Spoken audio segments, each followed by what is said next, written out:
Hi po sa lahat. I am from Mindanao, so I speak Bisaya. But I will try my best to speak Tagalog so that everyone here in Philippines can understand what I'm trying to share here in this vlog.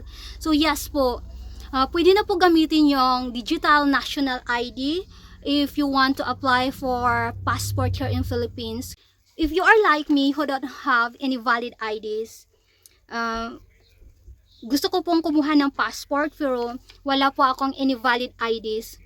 Here are the list po, list na ng mga valid IDs if you want to apply for passport here in Philippines. Number 1 po doon, ito po yung list nila since May 9th when I first went to DFA.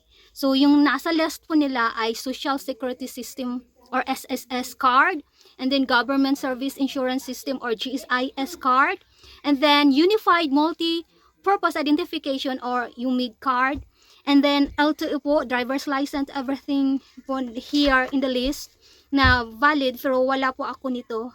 Wala po ako nito ni isa. Even Philippine Identification or PhilID, yung sa akin po, hindi pa po dumating until now. And even just electronic copy po ng PhilID, wala po ako. I went to PSA many times but susad po na during May until now, palagi po nilang sinasagot sa akin ay yung system nila is under maintenance. So, even just electronic po, hindi po nila maibigay sa akin.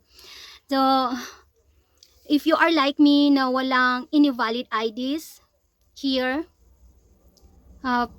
good news po ito sa atin lahat na walang any valid IDs kasi po, pwede na po gamitin sa pagkuha ng passport here in Philippines yung digital national ID.